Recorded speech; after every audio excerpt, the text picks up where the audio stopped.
karya saya itu sebenarnya tumpukan layout aja sebenarnya kan, simpelnya tumpukan layout. Kemudian saya ambil gambar bisa dari internet atau dari foto langsung atau objek yang lain, misalkan anak saya foto gitu misalkan. Kemudian si layout yang saya tumpuk itu mewakili suatu tema gitu.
Ya, bismillahirrahmanirrahim. Assalamualaikum warahmatullahi wabarakatuh. Ketemu lagi dengan kita di Kopsen, kopi orang seni dalam dia. Hari ini kita ketemu lagi dengan acara yang biasa, Kopsen, kopinya orang seni. Kali ini kita bersama Kang Ridwan di kota yang berbeda, yaitu masih tetap yang biasa juga di kota yang lain. Kita sudah masuk di kota Sukabumi. Tepatnya di mana, Kang Ridwan? Kota Sukabumi di Jalan Oleh Beres, Kecamatan Wardoyong. Oh iya. Gimana kabarnya, Kang Ridwan? Alhamdulillah baik, Kang. Alhamdulillah. Ini kondisi COVID cukup Iya. yang mengaruhi aktivitas kita selama Sangat mempengaruhi sangat sekali. Iya. Tapi yang jelas keluarga Kang Ridwan sehat semuanya. Alhamdulillah sehat walafiat. Ini ngobrol-ngobrol Kang Ridwan di Sukabumi, asli Sukabumi Kang Ridwan? Alhamdulillah asli 100% orang Sukabumi. Iya, jadi sini lahirnya. Iya, iya, lahir dari Sukabumi. Istri juga orang sini. Istri dari Sukabumi juga. Oh, sama. Udah punya putra putri gitu? Alhamdulillah sudah 2 kan? Udah 2 ya. Ya. Paling besar? Paling besar SD kelas 1 7 tahun. Iya. Si panjang panjang. Terutama di kesenian. Ini ngobrol-ngobrol pada masa pandemi ini, Kang Ridwan gimana? Makin banyak berkarya atau banyak gimana? Apa makin sibuk ya? Alhamdulillah sebenarnya untuk kekaryaan sendiri pada masa pandemi ini semakin produktif sebenarnya kan. Oh iya. Soalnya lebih banyak di rumah. Iya gitu. Dan anak-anak mungkin karena saya pikir kenapa selalu saya tanyakan kawan-kawan untuk masa pandemi seperti apa, karena biasanya anak-anak sekolah karena mereka sekarang belajar di rumah otomatis ya kita ada juga yang kerepotan ya. Iya. Kebetulan saya juga ngajar kan ya. Otomatis selain mengajarkan kepada siswa yang di sekolah juga yang di rumah juga sama gitu, dibimbing secara tidak langsung, lebih untuk waktu lebih ya padat gitu. Iya. Soalnya itu mobil belum dimatiin, kunci dulu. Nyala nggak? Nggak nyala. Nah, kalau nyala berarti ini. Ya, lanjut. Oke, sebelum kita melanjutkan obrolan kita, biasa jangan lupa kopi seni dulu. Kopinya ya.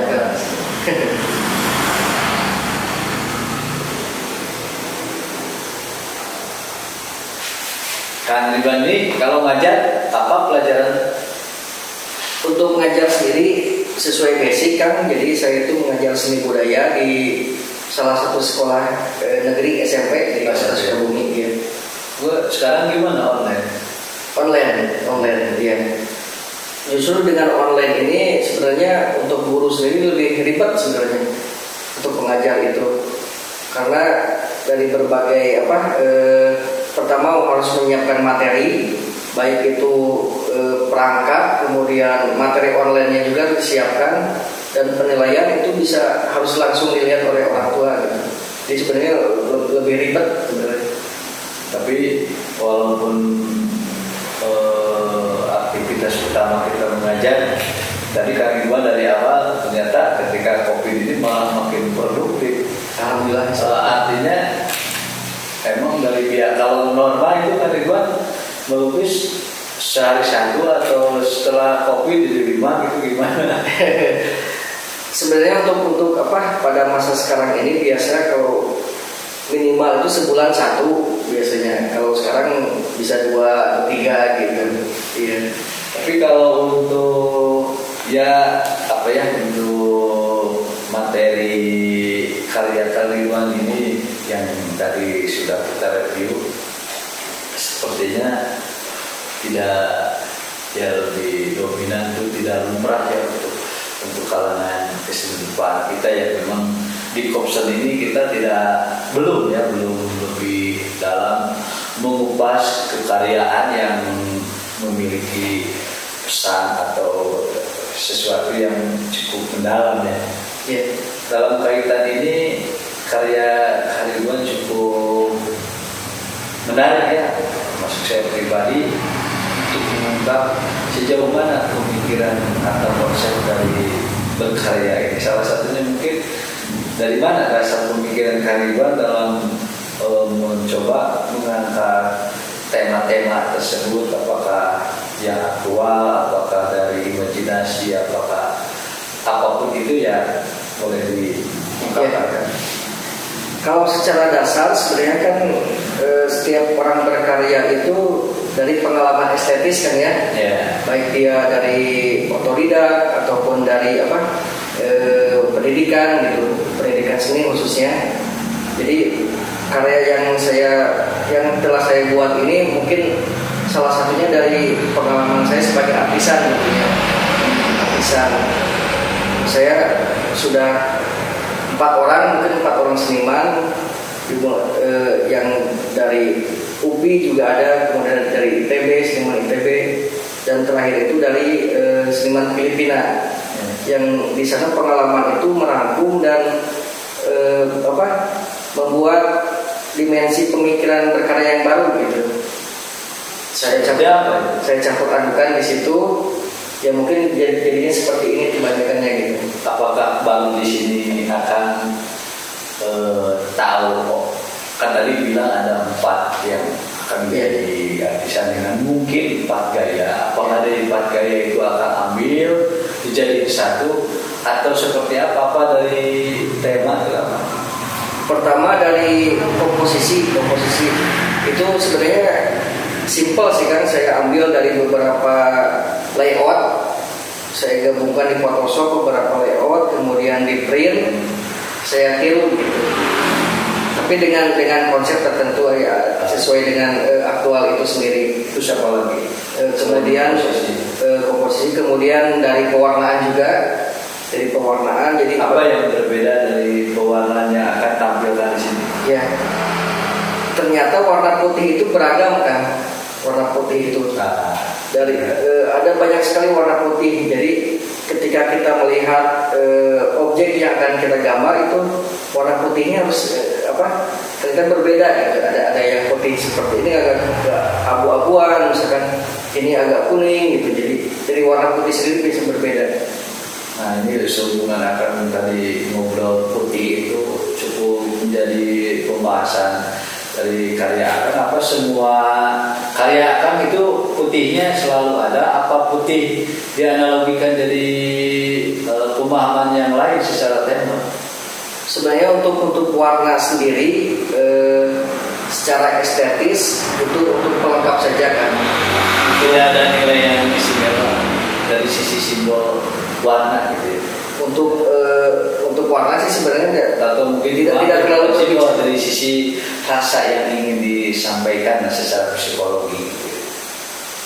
Kalau untuk pesannya sendiri saya tampilkan lewat gambar sebenarnya. Lewat objek. Kalau warna untuk bagaimana supaya karya tersebut catching gitu kan. Ini bagusnya di sini gitu, biar orang lain yang melihat juga tertarik mungkin ya, atau mungkin tapi kalau untuk penekanan pesan yang akan ingin disampaikan itu lebih ke langsung ke objek. Itu kalau untuk objek akan lebih banyak ngambil di mana, apa imajinasi, apa memang sesuai yang dibutuhkan. Kalau memang perlu di sini, kalau nggak salah ada karya kolasenya ya kan, ada pakai teknik kolase seperti itu seperti apa akan bisa, apakah karena ingin cepat, apakah ingin pesan tersampai dengan efektif atau apa, gimana itu? Secara garis besar dari sisi teknik, karya saya itu sebenarnya tumpukan layout aja sebenarnya kan, simpelnya tumpukan layout. Kemudian saya ambil gambar bisa dari internet atau dari foto langsung atau objek yang lain, misalkan anak saya foto gitu misalkan. Kemudian si layout yang saya tumpuk itu mewakili suatu tema gitu. Kalau dari sisi tema yang akan angkat lebih banyak ke tema politik, sosial di sini, apakah lebih ke perubahan sebuah karakter sosial atau perilaku personal, apa lebih homogen atau heterogen, gimana itu? Salah satunya salah satunya mungkin ini kan ya, biasa yang saya angkat dalam lukisan itu kan dimulai dari kegelisahan kita ya dengan fenomena yang terjadi di Indonesia gitu. Ketika di TV atau di internet viral sesuatu, misalkan tentang suatu ibu kota yang ramai dibicarakan gitu, dengan berbagai paradok dan konfliknya, saya tampilkan di situ misalnya. Seperti itu. Contohnya karya yang di belakang tentang perang dua media itu, karena satu sosok yang kontroversial, tapi media itu menjadi seperti bukan untuk suara rakyat lagi gitu, jadi seperti memihak gitu. Kalau karya lebih ditampilkan secara simbol-simbol kalau saya lihat ya. Terus apakah itu menjadi pesan tersendiri yang memang niatnya hanya mengangkat saja, menstimulus orang untuk berpikir lain, atau memberikan solusi? Seperti apa sebenarnya secara umum? Apakah hanya curhat saja? Fungsi seniman sebenarnya ada 4 kan ya. Fungsi seniman ada 4. Sebagai perekam, recorder kan ya. Perekam, recorder. filosofer, dia berfilosofi, kemudian memandang jauh ke depan, filosofer itu. Yang keempat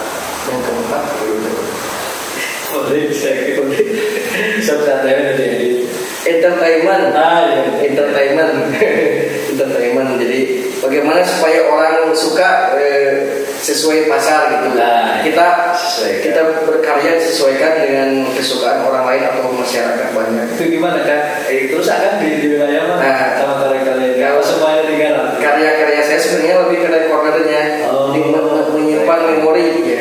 Menyimpan memori. Berarti kalau begitu sisi pemikiran akan selain dari kesenimanan akan ini ada yang lain nggak? Ya harapan masyarakat kan ya, mereka itu melihat sebuah karya sehingga mereka pengen ngerti gitu kan ya. Nah itu gimana medium pemikiran aku supaya bisa dipahami masyarakat itu satu. Seperti apa biasa? Apakah memang sengaja ya gimana apa adanya gitu gimana? Ya, kalau misalkan masyarakat menilai ketika lukisan saya ditampilkan atau dalam suatu pameran ataupun melihat langsung ketika proses berkarya, tentu baiknya untuk persepsi bisa beragam kan ya. Persepsi bisa beragam. Untuk membatasinya kan dengan cara biasanya memberikan konsep kakak yang tertulis gitu ya. Ya salah satu seperti itu. Tapi kalau misalkan cukup melihat saja orang itu sudah mengerti ya sudah aja gitu. Iya. Selama ini pengalaman rata-rata ini kan akan mungkin di wilayah lingkungan keluarga, terus teman-teman yang sekitar, juga mungkin di sini ada murid. Ketika mereka melihat karya itu rata-rata mereka mengerti apa enggak? Rata-rata tidak mengerti. Tidak mengerti. Ini kan gambar naon ini apa gitu kan? Terus gimana kan melihat apa? Saya jelaskan secara pelan-pelan aja. Ya, sesuai. Ini misalkan ini lagi demo misalkan. Kemudian ada sosok yang lagi berkelahi disimbolkan seperti itu. Artinya analogi yang akan gunakan salah satunya dengan simbol-simbol tertentu yang mudah-mudahan mungkin masyarakat itu paham. Iya. Tapi lagi ini saya yang sangat menggelitik dari setiap melihat karya seni yang biasa saya nikmati, saya lihat ya. Itu kenapa para pelupaya suka sekali seolah-olah di mata saya itu menyembunyikan satu maksud atau niat tertentu dari lukisan tersebut yang dianalogikan menjadi sebuah simbol, menjadi sebuah garis yang bagaimana banyak. Itu sebenarnya apa tujuannya? Menarik kan ya. Jadi intinya sebenarnya untuk satu karya itu kenapa mungkin dibuat rumit kan ya, dibuat rumit sehingga apresiator itu kudu menerawang apa dulu gitu, harus melihat apa atau membayangkan apa gitu. Justru di situ uniknya lukisan itu. Di situ uniknya. Sehingga bagaimana seorang perupa bisa supaya apresiator itu bisa beragam pandangan. Termasuk mereka ada kecenderungan digiring. Ya, bisa digiring seperti itu. Bisa juga mungkin ada yang sependapat juga dengan konsep yang dibuat oleh seniman untuk karya tertentu, langsung mengena ke tema yang atau ke konsep yang dibuat oleh seniman tersebut. Ada juga yang langsung menerawang dulu, ada juga yang beragam pemikirannya. Itu bebas saja, sah-sah saja kalau menurut saya. Artinya di sini mungkin harus ditambah fungsi berupa itu sebagai stimulator ya. Iya, bisa. Karena dia bisa merangsang pemikiran orang untuk menghadirkan kembali satu pemikiran yang baru atau mungkin sebuah solusi yang baru. Tapi akan sendiri untuk berkarya, ada nggak tujuan bahwa karya ini ingin menjadi sebuah solusi terhadap sebuah fenomena yang ada nggak salah satu tulisan? Karena lukisan yang saya buat itu rata-rata sebagai perekam kejadian. Jadi tujuannya nanti kan setelah kejadian tersebut berakhir, oh ternyata dulu pernah seperti ini. Jas merah, jangan melupakan sejarah kan ya. Jadi masyarakat diingatkan kembali ketika karya saya ditampilkan, oh iya pernah terjadi seperti ini, situasinya dulu seperti ini gitu. Artinya fungsi di berupa sendiri dalam konteks ini dia bisa mendalam jauh. Yeah. Nah, terus andai kali pemikiran tersebut itu kan pemikiran seorang Kang Ridwan contohnya, bahwa ini lukisan akan menceritakan bahwa di akhir nanti atau di tahun sekian atau di masa ke depan akan begini gitu, akan A atau bukan akan, ya artinya gini kan. Kalau ternyata dengan keterbatasan seorang perupa yang mungkin Kang Ridwan melihatnya hanya satu sisi berita aja kan, tapi dibilang bikin lukisan dasarnya berita. Kalau ternyata itu berbeda, itu gimana? Apakah si lukisan itu nggak salah gitu kan? Gimana? Sebenarnya dari sisi Kang Ridwan sendiri, ya untuk apa? Konsep sendiri sebenarnya itu bisa diperdebatkan kan ya. Tergantung apresiator atau penikmat seninya melihatnya seperti apa. Yang jelas ketika saya berkarya, inilah karya saya gitu, ini karya saya. Kemudian terlepas dari problematika ini mengusung apa, kemudian harus gayanya seperti apa, itu tergantung penikmat sendiri. Yang penting kita enjoy di situ, kemudian kita intens berkarya di situ. Kalau dari sisi materi karya kan media dan alat itu nggak ada batasan, saya lihat itu bebas ya, rata-rata kayak ada yang pakai kanvas, kertas, terus itu akrilik ya, minyak juga, kayu, cat kayu. Jadi ini karya Ridwan dulu dengan karya yang tadi ditampilkan, bahan dan alatnya cukup beragam, boleh dikatakan lebih ke mix media ya. Mix media. Pernah satu momen saya bikin ini kan apa? Full dari jendela semua gitu. Oh iya, saya lihat. Jendela saya gimana kayak kembali ceritain ya, untuk bisa tahu apa sih kenapa perlu kau bikin seperti itu. Salah satunya yang benar-benar boleh bisa mereka lebih mengerti ya. Kebetulan karyanya ada di sini satu yang di belakang itu. Tujuan utamanya kan kalau jendela biasanya kita melihat keluar, tapi dia mengintip keluar, tapi saya analogikan mereka melihat ke dalam gitu, melihat ke dalam. Oh, karena itu bisa dibalik ya? Iya, bisa dibalik. Jadi mereka melihat ke dalam. Apa yang ingin saya sampaikan waktu itu yang saya usung adalah tentang nasionalisme. Jadi dasarnya film sebenarnya. Yang dari film apa itu? Naga Bonar. Oh, iya. Inspirasinya. Iya itu. Gimana kan? Ketika orang melihat ke dalam, makna nasionalis itu kira-kira dapat banget gitu. Di film tersebut kemudian saya buatkan lukisan. Kalau di situ kan sosok gambar atau lukisan yang dituangkan itu ada sosok kepala manusia, terus ada cucuran darah atau di warna kuning. Itu kan gitu. Oh ya, itu seperti apa? Relasinya sama rasa nasionalisme. Jadi pertama sosok dalam setiap karya pasti ada sosok yang saya tampilkan. Bisa itu teman atau tokoh-tokoh siapa gitu kan ya. Selalu ada cucuran itu lebih ke fleksibilitas sebenarnya. Ketika saya membuat cucuran cat itu akan kemana sih, dan itu kita nggak tahu cucurannya dan sampai mana. Iya, dan sampai mana kita juga nggak tahu. Iya, sama halnya kayak tadi sebagai menerawang itu kita nggak tahu sejauh mana itu efek dari pesan lukisan tersebut. Mungkin seperti itu. Ditambah lagi mungkin unsur estetis juga di situ. Unsur estetis, hal yang tidak dikira, misalnya cucuran atau cipratan, itu bisa jadi sesuatu yang elemen estetis yang bagus menurut saya. Kalau boleh itu Kak, bisa kan kalau sebuah karya itu ada perhitungan persentase estetisnya, pesannya, Itu cara membantu padankan itu biasanya berapa persen? Apakah 50% nih estetisnya tadi kan biar eye catching gitu kan, terus juga ya bagus dipandang lah ya. Terus juga pesannya tersampaikan dan juga tekniknya juga itu akan padankan rata-rata yang paling dominan di apa di sosok, apa di pesannya gitu. Apa semakin rumit, apa semakin menarik?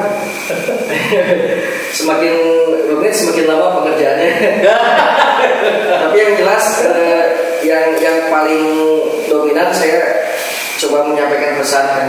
Gak di rumit di sini saya bukan ke teknis loh. Rumit itu dari pesan-pesannya itu dibuat makin orang terapain nih maksudnya. Iya. Salah satunya itu suka seperti itu. Bikin lebih rumit. Karena ya persepsi orang kan beda-beda, tergantung apresiator memandangnya seperti apa gitu. Tapi kan udah terbiasa ya dengan perbedaan pendapat, tanggapan dan juga respon apresiator terhadap karya-karya yang sama. Isi going aja ya. Iya. Kalau urusan malahan karya aja. Orang rumah juga sebenarnya kurang suka. Gambar ini gambar apa ini gitu kan. Tapi ya enjoynya di situ nggak apa-apa sebenarnya. Artinya agama melukis apapun yang memang akan suka akan punya tujuan sendiri dan terlalu terpengaruh oleh Tuhan gitu ya. Iya. Terus gimana kan kalau orang rumah tidak suka, mereka terus apakah cenderung mendukung apa tidak dengan akan banyak surat-surat di mana-mana? Gimana? Maksudnya bukan dukung atau tidak mendukung kan, tapi bentuk kekaryaannya kan untuk untuk apresiasi mereka kan ada juga yang memang tidak jangan ini yang tempel di rumah gitu kan, ada juga justru bisa tuh rebutan ya untuk apresiasi dekor acara kecil-kecilan gitu, kemudian gitu ya mural juga. Kadang dari teman-teman bikin sketsa wajah atau gambar wajah gitu. Kalau yang biasa itu akan terbiasa dilakukan. Mungkin di sini kalau saya lihat Kang Ridwan itu lebih kuat dalam menampilkan karya-karya yang memang memiliki pesan-pesan tertentu yang cukup menguras pemikiran juga ya apresiator masyarakat umum untuk berpikir kemana arah lukisan ini seperti itu. Yeah. Sebelum kita lanjut, karena obrolannya walaupun sebentar dan sedikit ini karena saya pun kebawa lumayan berpikir karena kayaknya top banget. Kita biasa kopi sendiri biar sering dan mantap. Yeah.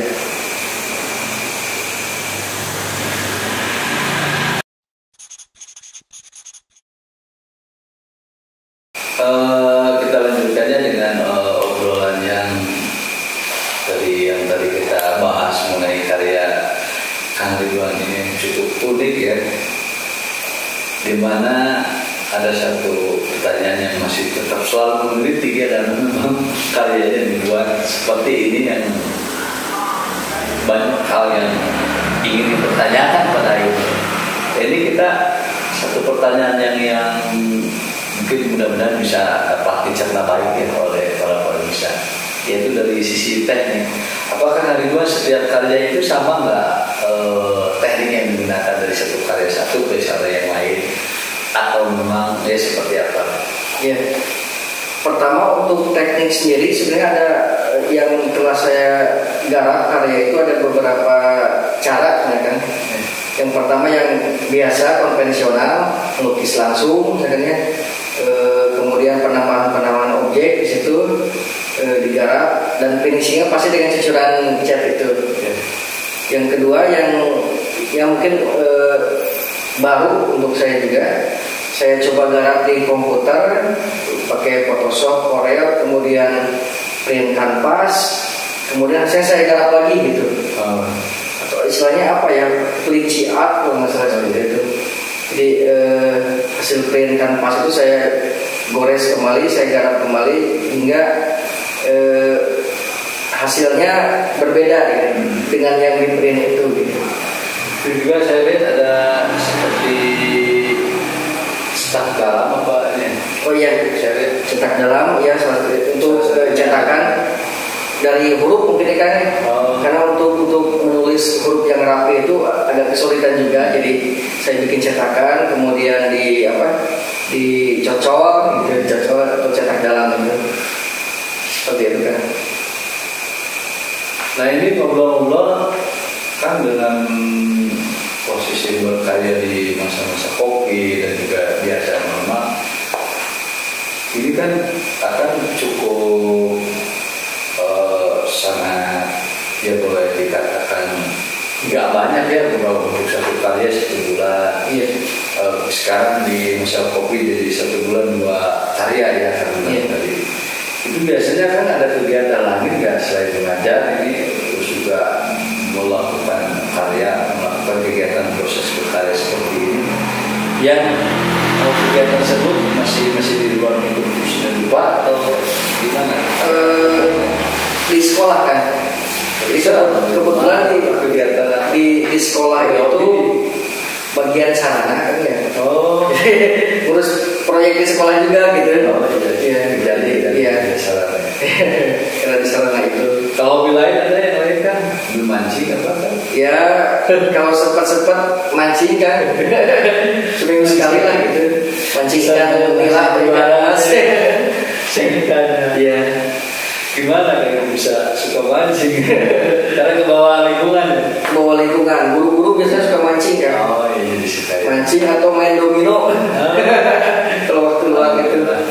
Itu tadi mungkin obrolan kita sama Kang Ridwan, mudah-mudahan bisa bermanfaat dan seenggaknya ada hal yang memang ternyata yang bisa dipertanyakan. Tapi Kang Ridwan boleh dicantumkan nomor WA-nya nanti ya, gak apa-apa. Iya, siap.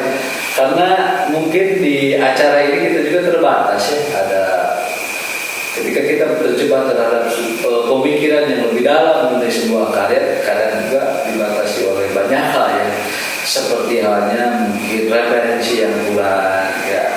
Saya pribadi pun gak berani jauh karena ya takutnya ya ketika kita memberikan informasi yang salah, ya ini efek dominonya juga beresiko ya, terutama untuk siswa-siswa yang melihat tayangan ini ada sesuatu yang kurang pas atau dipertanyakan, boleh langsung menanya ke Kang Ridwan atau mungkin ke pihak admin di kita untuk kita bisa jawab sesuai referensi yang cukup tepat.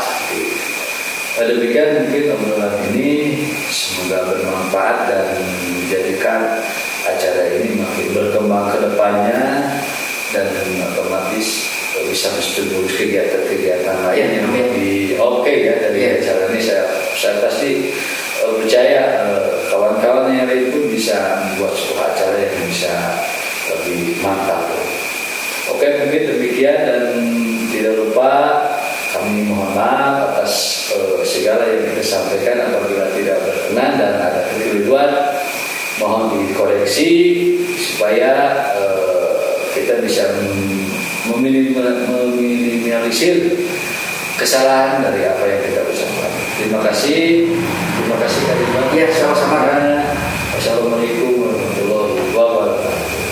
Thank you. Geber.